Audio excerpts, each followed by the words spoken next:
Hi all, a few tips on how to play Glen Cantwell and his other team members.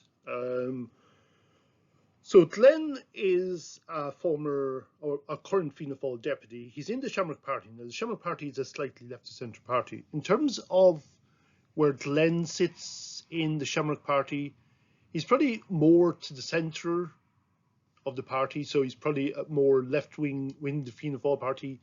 He's a little bit more left wing, more Republican in his political views.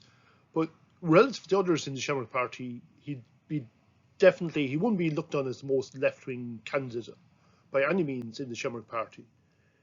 Now, the selling point Glen probably will have to go with is to say, look, I am the candidate who can win this election for the Shamrocks.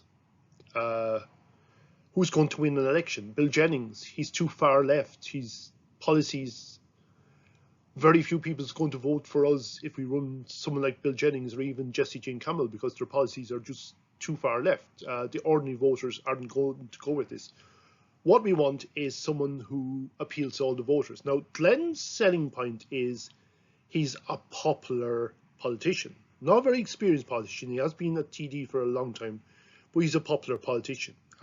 He's got a history of winning loads of All-Ireland hurling titles and football titles with Cork. And then he went on to have a career in country and western music after that. And then a number of years ago, he gave up his music career to take up a new career as a TD, a new career in politics. So that's his background story. He's sort of like, I don't know, you're too young to know these people. He's sort of a mix between former Taoiseach Jack Lynch and American country and western singer Glen Campbell, who was famous for a song called Rhinestone Cowboy. And I take off some of his lyrics there in where it says, detractors say he's been walking the streets so long, singing the same old song. So his problem is he's been a TD, he's never been a minister. So the one thing people might throw back at him, well, some of the more left-wing people in the Shamrocks might throw at him that he's not really a Shamrock Party person. He's too right-wing for the Shamrock Party. He's got to come back at that and say, well, no, I believe in looking after working class people, but I think we need to be smart about how we do this. We need to do things that we can get done and not come up with crazy pie-in-the-sky ideas. So that should be the way he talks about it. Political inexperience, he'll say, well, yeah, but who do we want running as our candidate? Do we want the same old faces again and again, or do we want a relatively new face, but also a relatively new face who's popular with the voters, both in terms of his history in Gaelic games and his history in country and western music. Now, don't go the Jim Gavin route, guys, with this, please. Don't do a video where Glen is seen walking in the field in white trousers and where he leaves the gate open. Just don't do that. That's one bit of advice. In terms of strategy, it would make a lot of sense that Glen, as soon as possible, hits Leitrim and really, really tries to win Leitrim, because he's a more rural politician. Leitrim seems a better fit for Glen than Louth would, even though there's fewer delegates. It was all about trying to win a contest at this stage. After that, then, you've Laois, Longford and Leitrim. They're all good counties. They all should be good counties for Glen Cantwell if you're doing the campaign work.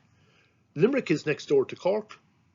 It's not a million miles away from where he's based. He's based in North Cork, which is literally probably a few miles away from the Limerick county border. So Limerick should be, if you're doing your campaigning right, Limerick should be a good place to campaign in. Laois and Longford should be good places as well, because they're more rural counties. And after that, then, in the last set of primaries, you have Cork County. So Glen Cantwell has a path, a really good path, that if you campaign well, you have a good chance of winning, to be honest. But if you leave things too late, or if you don't campaign, obviously that means nothing. Now, one of you has to play Glen. The other two members of the team plays two of the other people. So if Hemi Ratigan, who is Glen's old manager, the person used to be his manager when he was a country and western singer, and he knows a lot about organising things, getting the crowds out. Clicky Murphy, a former teammate of Glen. So when Glen was playing football and hurling, he was a stylish player. He was kind of like your Ronaldo.